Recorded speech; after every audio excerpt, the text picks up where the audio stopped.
Selamünaleyküm. Kanalımıza ve yeni videomuza hoş geldiniz arkadaşlar. Bugün bu arkamda görmüş olduğunuz 82 metrekarelik 2+1 prefabrik evimizin detaylı incelemesini yapacağım sizlere. Elimden geldiğince içini dışını gezdirip kullanılan malzemelerden, binanın özelliklerinden sizlere bahsetmeye çalışacağım arkadaşlar. Fiyat bilgisi ve detaylı bilgi için aşağıda açıklamalar kısmında web site adresimiz, sosyal medya hesaplarımız, Instagram, Facebook gibi iletişim adreslerimiz mevcut arkadaşlar. Oralardan bizlere ulaşıp fiyat bilgisi ve detaylı bilgi alabilirsiniz. Videom hoşunuza giderse beğen butonuna basmayı unutmayın. Bundan sonra gelecek videoları kaçırmamak için de kanalımıza abone olabilirsiniz. Hadi o zaman videomuza başlayalım. Evet arkadaşlar, 82 metrekare prefabrik evimiz, dış görünümü bu şekilde. Hemen çevik kapı girişinde 3 metrekarelik bir kapı giriş alanı, kapı giriş verandası mevcut. Burası pimapenle çevrilmiş durumda.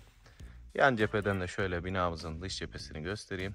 Binamızın rengi koyu gri ve açık gri olacak şekilde çalışıldı.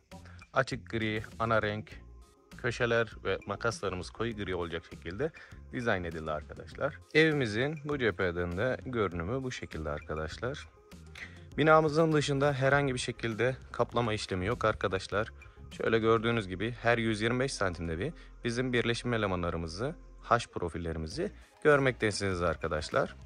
Evimizin diğer tarafında ise kocaman bir veranda alanı mevcut. Totalde 45 metrekarelik bir verandası var arkadaşlar. Çatıda kırmızı metal kiremit kullanıldı arkadaşlar. Kiremit görünümlü, daha estetik olması için kiremit görünümlü saç kullanıldı arkadaşlar. Yavaştan evimizin içine doğru geçelim artık. Hemen dediğim gibi çelik kapı girişinde 3 metrekarelik bir kapı önü verandası mevcut arkadaşlar. Gayet şık bir çelik kapıyla evimize girişi yapalım artık. Çelik kapıdan içeri girdiğimizde şu şekilde kocaman bir salon bölümü karşılıyor arkadaşlar bizi. Bu salonumuz totalde 32 metrekare. Gayet geniş, gayet ferah bir salon bölümü mevcut. Salon bölümünün hemen arka tarafında bir geçiş alanı olduğunu görüyorsunuz. O bölümde mutfak bölümü arkadaşlar.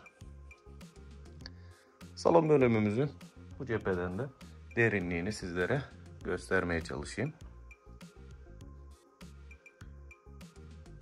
Kocaman bir salonu mevcut arkadaşlar.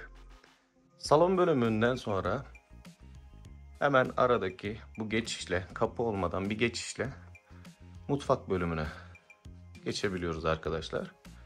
Şöyle göstereyim. 12 metrekarelik bir mutfak bölümü mevcut burada. Mutfak tezgahı, dolap işlemleri yapıldı. Bu evimiz arkadaşlar şu anda mevcutta kullanılan ve ömrüne devam eden 82 metrekarelik evimiz arkadaşlar bu. Mutfaktan sonra hemen sol tarafta balkona bir çıkışımız mevcut. Burada gördüğünüz gibi kocaman bir veranda alanı var arkadaşlar. Şöyle manzarasını da göstereyim buranın. İnsan gerçekten burada yaşlanmaz, yaşamaya doyamaz arkadaşlar.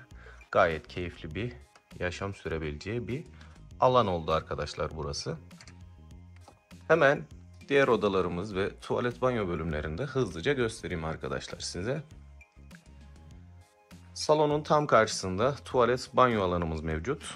Sol tarafta bir yatak odası, sağ tarafta çocuk odası olacak şekilde diğer odalarımız da dizayn edildi.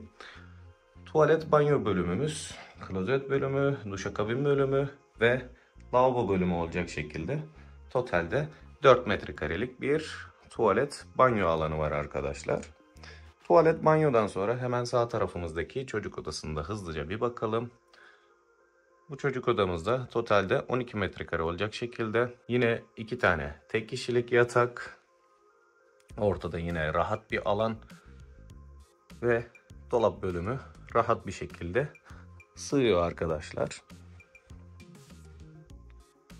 Çocuk odamızdan sonra son olarak da ebeveyn yatak odamıza bakalım arkadaşlar.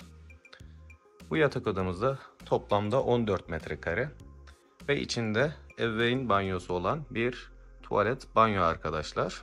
Burada yine çift kişilik yatak, sağında ve solunda abajurları konulabilecek şekilde alanı, dolap bölümü bulunuyor arkadaşlar.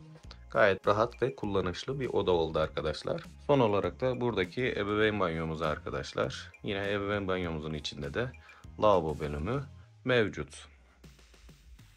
Evimizin iç cephesinde salon ve mutfak bölümünde alçı kaplama, alçı sıva işlemleri mevcut arkadaşlar. Duvardaki herhangi bir şekilde birleşim elemanını görmüyorsunuz. Ama yatak odalarında müşterimiz burada bizden alçıpan kaplama işlemi istemedi. Burada bu odalarda da duvardaki birleşim elemanları görünmekte. Hemen yatak odasında göstereyim şu şekilde. Yatak odasında da birleşim elemanları görünecek şekildedir. Bunu böyle tercih etmesinin sebebi tabii ki de maliyet ve yatak odalarında buraya komple perde gelip diğer duvara da yatak başlığı vesaire geliyor. Diğer duvara da zaten dolap alanı geldiği için bizim duvardaki birleşim elemanları gözü yormuyor. Yine aynı şekilde diğer yatak odasında da bizim duvardaki birleşim elemanlarımız gözü çok yormuyor. Yatak, dolap ve perdeden sonra zaten duvarlarımız çok da görünmüyor. Ama burada misafirini ağırlayacağı ve kendinin bolca vakit geçireceği alanda duvarlarımız dümdüz görünüyor arkadaşlar. Siz de binalarınızda bu tür şeyler seçebilirsiniz. Yani salon ve mutfak bölümü alçı kaplanır, diğer odalar kaplanmayabilir. Tabii ki de bu fiyat, maliyet odaklı bir şey. Yine bu evimizde kapılarımız melamin kapı çalışıldı arkadaşlar. Üst sınıf kapılardır bunlar. Ahşap desenli kapılar çalışıldı arkadaşlar. Evet arkadaşlar, 82 metrekarelik prefabrik evimizde bu şekildeydi. Elimden geldiğince size içini dışını hızlı bir şekilde gezdirip tanıtıp anlatmaya çalıştım arkadaşlar. Fiyat ve detaylı bilgi için aşağıda açıklamalar kısmında web site adresimiz, sosyal medya hesaplarımız gibi iletişim adreslerimiz mevcut arkadaşlar. Oralardan bizlere ulaşabilirsiniz. Videom hoşunuza gittiyse beğen butonuna basmayı unutmayın. Bundan sonra gelecek videoları kaçırmamak için de kanalıma abone olup zil butonuna basabilirsiniz arkadaşlar. Hoşça kalın, iyi seyirler.